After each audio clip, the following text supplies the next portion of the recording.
So imagine this. You just landed from your 10-hour international flight, whether you're in Manchester or Gatwick or Changi Airport. And instead of taking a taxi, that'll take you probably an hour to get to the city center, you hop on an air taxi that'll take you to anywhere, your home, your city center, anywhere you want within 10 minutes. How many of you would like that? Yes. And let me kick off with another question then. How many of you would like to see yourself traveling to space in your lifetime? I certainly would. Well, for many of you who raised your hand and the ones who's hesitant, buckle up, you're in for a ride. What we have here is a panel of visionaries who are creating and investing in that new travel reality for us. So without further ado, let me kick it off with a quick introduction. Why don't we start with Olivier?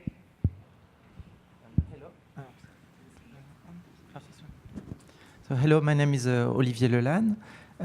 We have created EVA, and we are making an electric vertical takeoff and landing aircraft.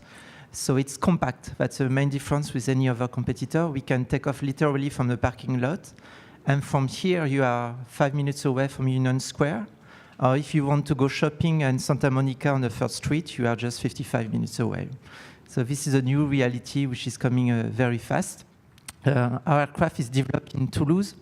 It's a city where Airbus is building its aircraft. We went there for talent. But we are more and more welcome in the Valley. So I would say maybe the HQ could be based in the future in California. Hi there, my name is Frank Bunger. I'm CEO and founder of OrionSpan. OrionSpan is building the world's first luxury space hotel. Soon enough, we will be selling exclusive experiences to travel to space for 12 days for a life-changing experience that is something that you can have nowhere else in the known universe. The broader vision here, however, is bigger than that. If you think back to the period after World War II, 30, 40 years after World War II, a time when the former enemies of World War II, including my own home nation, Germany, came together. The United States, Germany, Japan, Soviet Union, many more nations came together and decided to do something that was considered impossible, to build a space station in low Earth orbit. So that's what the International Space Station became. And if you follow the space business in the last 10 to 15 years, as rocket launch has become privatized, the next step is for destinations like OrionSpan to become privatized. So that's what we're doing. We're building the next step for human civilization to actually live and work in space in the long run. It starts with an exclusive visit to space. And you already know me, so. Great. So Bonnie, you mentioned earlier in your presentation that one of the key investment for JetBlue is regional travel. Can you talk a little bit about what you foresee in the next 5-10 years as that new future for us? Certainly. And so as my team knows, the theme, as I mentioned, we have 5 themes. The regional travel ecosystem is my personal favorite. It's one that I'm very, very passionate about. And again, when I talk about that 50 years horizon and the question, so one of the mandates for us as we are building our CVC, and it is really the mandate of any CVC, is what's in the future? What will be disrupted?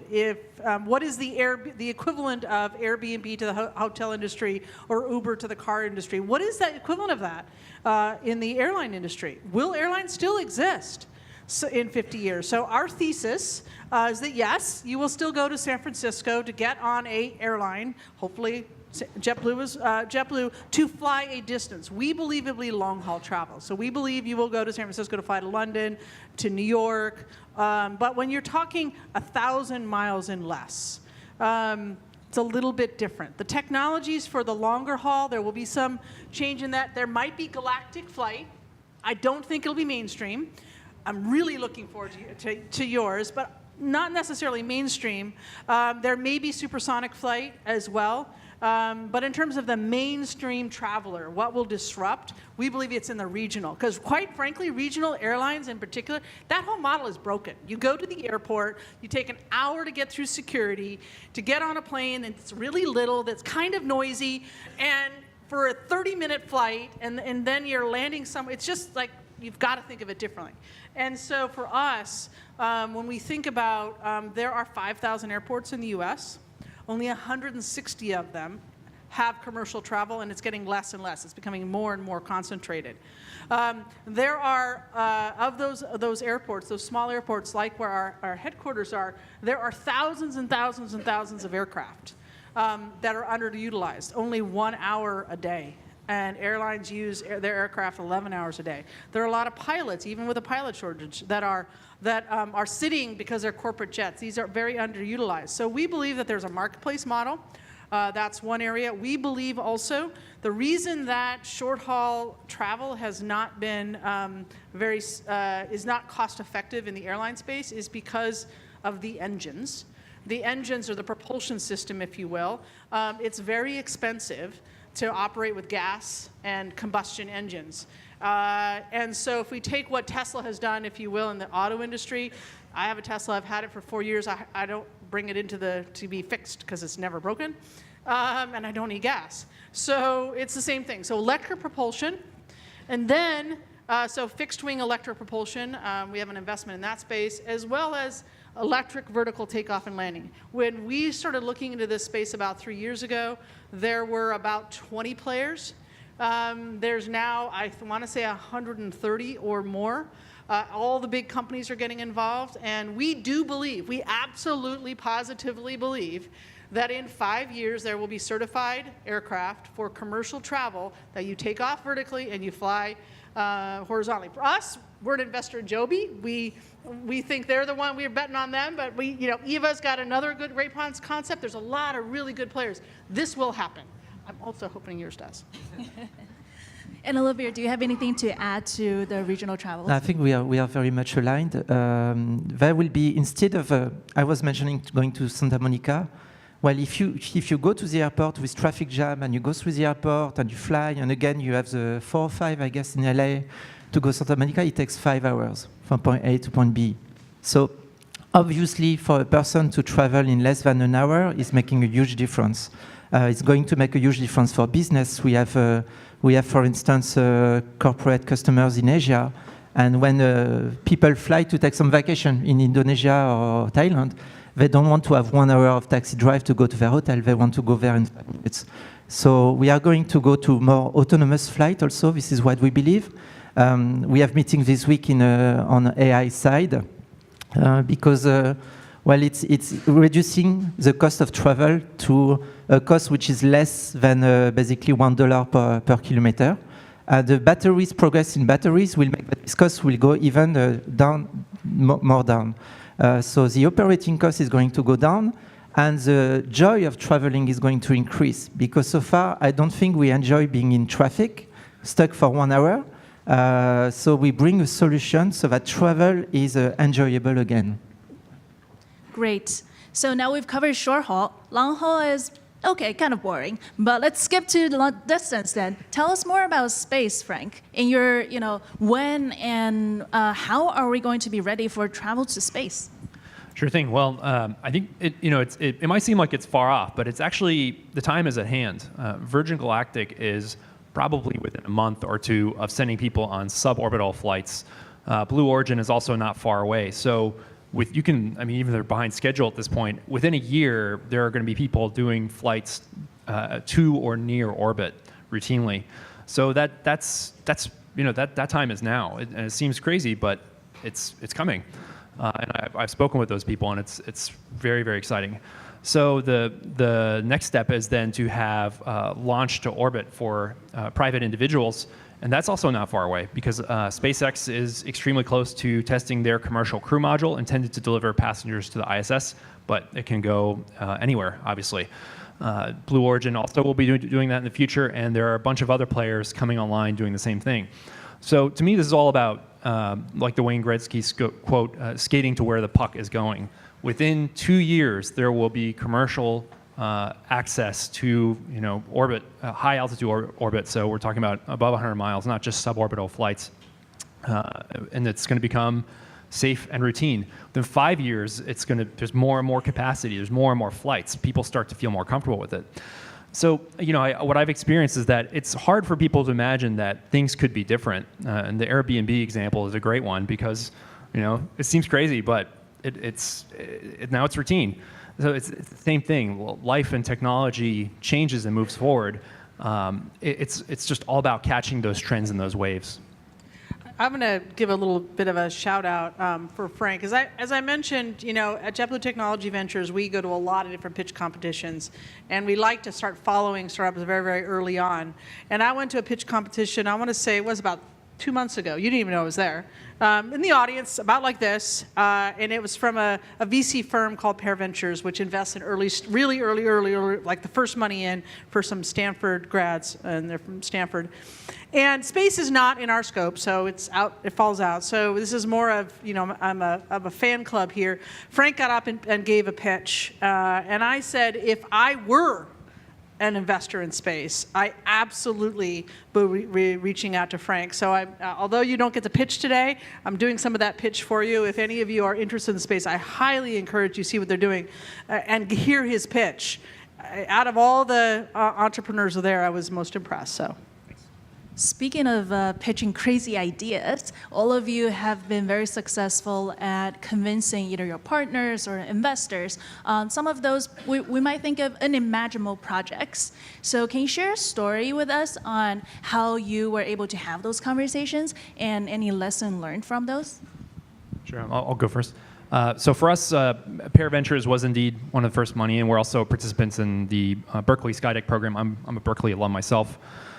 So I think for us it's both it's even harder to find money than Airbnb had because it's not just a web application, but it's all about both the vision and demonstrating that the trends are aligning, but of course the economics, right? The economics, the beauty of the space business is that check sizes are in the tens of millions of dollars.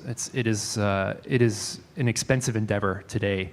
So that's, you have to show that you have a model that's likely to work, and obviously it's a startup, so no one knows for sure. But it's all about, to me, I think, demonstrating both. And I'd like to put one plug in also that although we're funded by Pear, we're also formally raising a seed round. So come chat with me afterwards. Like a true entrepreneur, absolutely. I'll give a little story. So for us, probably the largest friction, if you will, or the toughest road for us is not about finding the great startups. We have amazing startups and great partners, but it's actually selling our startups to our parent company. So why would a entrepreneur want to get money from us? Well, they want to get money from us so that we can introduce them to JetBlue or some of our partners and help get them so that they can deploy, so that we can be a customer. Well, the airline industry and the hotel industry and several other industries, the margins are really thin, and everybody's on a budget crunch, and everybody's worried about getting that flight out today safely on time, and it's very operational and very, it's hard to be thinking about something that might happen 2 or 3 years later. So for us, I still remember our very first investment. I'm going to bring this up because we've co-invested, again, with Plug and Play, is Flyer, which was, at the time, they showed up here, and I think there were like 3 folks, and when I met them, I think there were like 5. And they were doing a fare lock. So they predict what the airfares would be, and you could pay $10 and lock your fare in, which I thought was interesting. But what I really thought was interesting was how are they able to predict airfares across different airlines. And I thought that was a revolutionary way of thinking about revenue management and different than how revenue management is currently done. So I brought them to our revenue management team, who almost kicked me out of the room and said that these guys are stupid. They don't know what they're doing. How could they possibly be predicting airfares when they don't even know what the supply and demand is? They don't know the supply on the supplier side because they didn't have any interface with us. And I said, they're just really smart guys. And so I'm going to invest in these guys. And lo and behold, they are gradually, it's taken time, but we are working with them very, very closely. And it's taken even a change of leadership on our team at JetBlue to kind of get that visibility. And I think part of that is our CEO and our board is so passionate so incredibly passionate about innovation. And I'm going to say it again. If you are an established company, it is very, very hard to think differently. It just is. And so if you have the pressure from above and us pushing some good ideas, that's the solution. But I have a lot of battle scars from working with different department heads at JetBlue. Yeah, and I would just add, you need to be lucky, but you need to make that luckiness happen. It's not going to happen if you stay with the best idea and the best product in your garage. You need to make it happen. So, yeah, if I'm here this week in the Silicon Valley, it's not because I enjoy the Silicon Valley, but you need to make it happen. And don't spend too much time on dry lands. If you don't spend too much energy with investors that are just going to listen to you but not invest. For instance, for us, we found a lot of great investors in the automotive industry. For the eVTOL company, our VTOL is the size of a SUV, manufacturing process, components, parts, and high margin. This is very appealing to automotive industry. So it doesn't take a lot of time for them to realize, well, that's not our space, but yes, we have a lot of interest in investing in this area. So make your luckiness happen is my message here for this question. And when it comes to these super futuristic ideas, there's got to be a way to find that balance between what's futuristic versus, what the current market demand is. And Frank, you talked about economics and convincing people. Can you tell us a little bit of, how do you find that balance? Sure. Well, the area that we're in is a nascent market, so I think the challenge there is slightly greater. But that even there, it's items that are relatively well understood. For example, the International Space Station is at this point a 20-year-old piece of hardware, and all the ISS partners are itchy to get out of it because it costs them a tremendous amount of money. The Trump administration is keen to kill its budget by 2024. It's up in the air. But whether it's 2024 or 2028, it is an old piece of hardware and it can't go on forever. So when it is gone, there is immediately a tremendous market worth billions of dollars that opens up. So whether that's here in about 5 years or if it's 9 years away, there are intermediate ways that we can carry ourselves over the hump in better understood markets like space tourism. And even there, you have to take the official estimates with a grain of salt. Because if you look at space tourism market estimates, for example, the official estimates from research analysts, it's only like 1.2 billion by 2022, and that's just flat out wrong.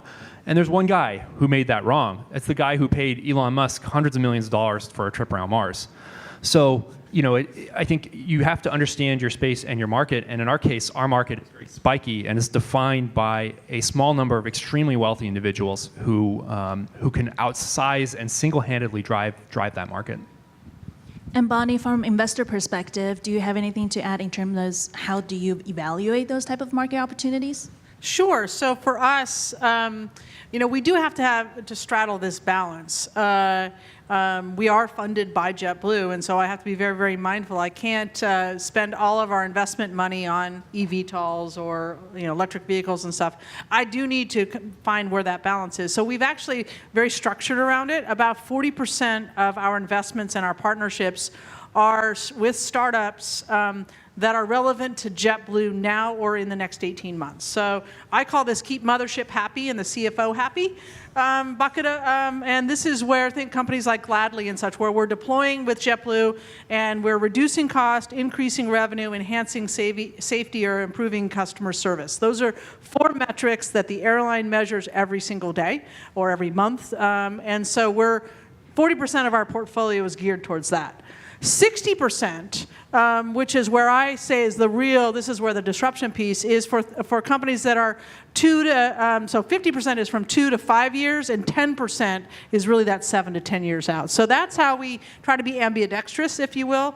How do we support JetBlue now, kind of then just beyond the horizon, and a couple of what we call moonshots.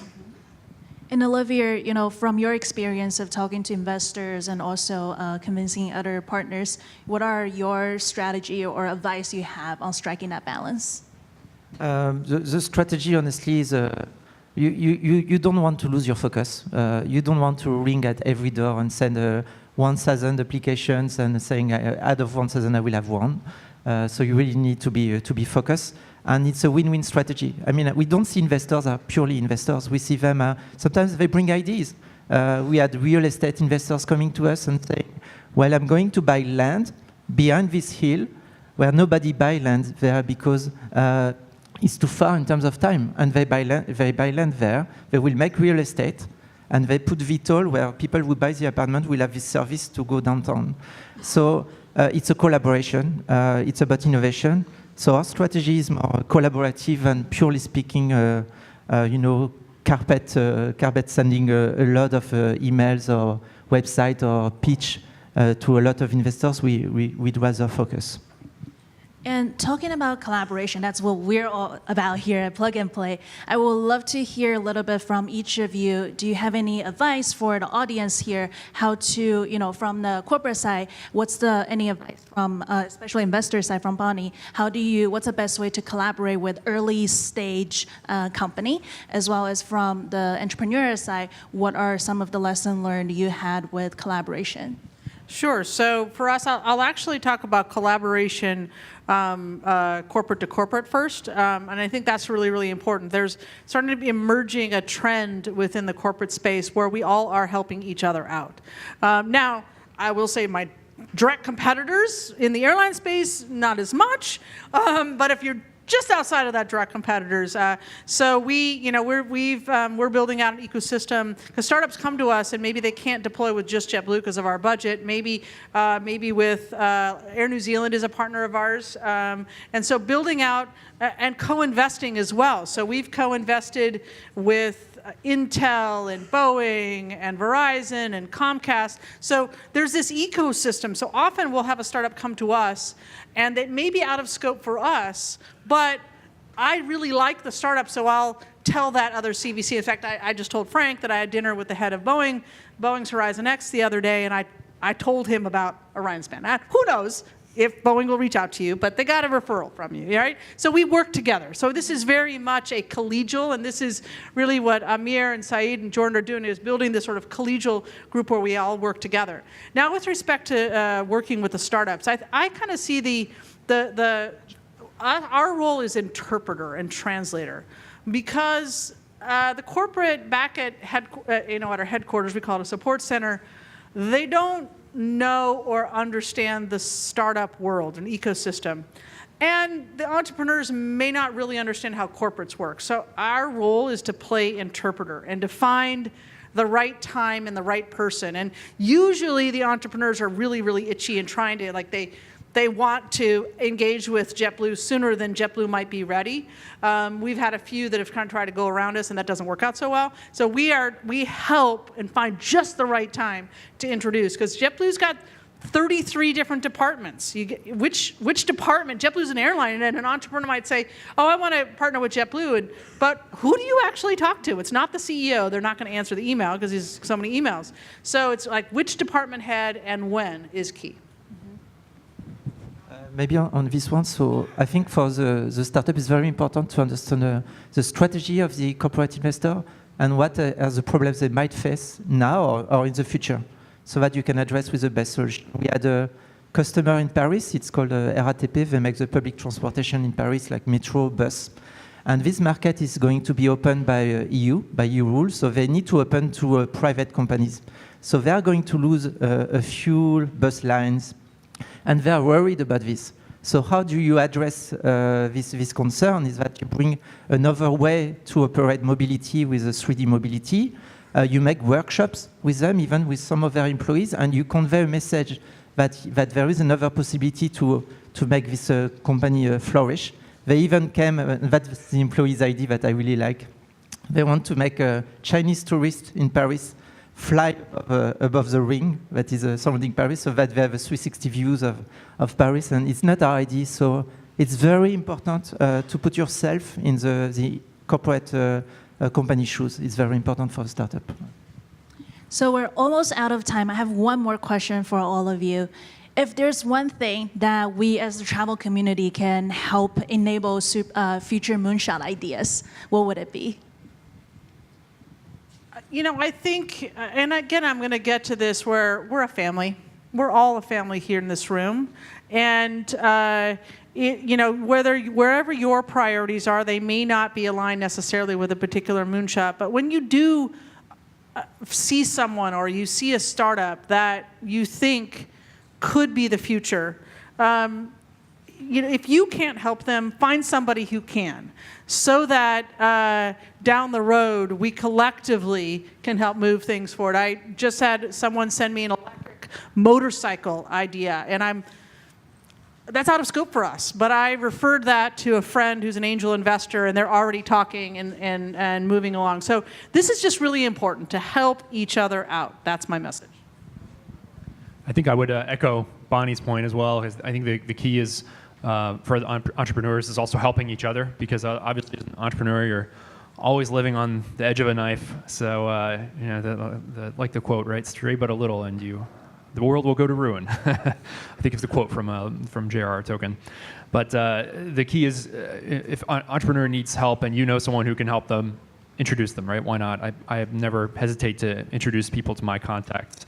And obviously, I really appreciate the return service as well, because I think ultimately, you know, it's hard to predict when you look at, if you think of it from a CVC point of view, or deal flow point of view, it's hard to predict from the top of the funnel what will plop down at the bottom, and out of what plops down at the bottom, which ones will be successful. It's very, very hard to predict that accurately.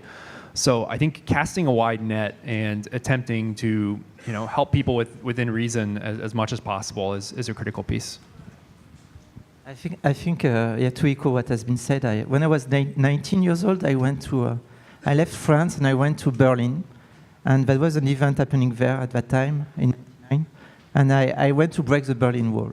So I just had a T-shirt, and believe me, it was freezing, and I was probably the most active person breaking the wall.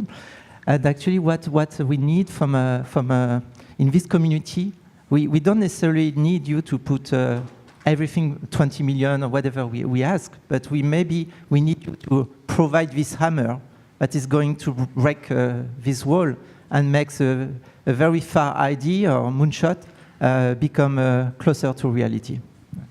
And on that note, I like to leave you all with one thing from this panel. And you know, the second that we all realize that we're in the present, that split second moment, when you notice that, it's already in the past. So let us all embrace future together. And thank you so much to our panelists and their amazing stories today.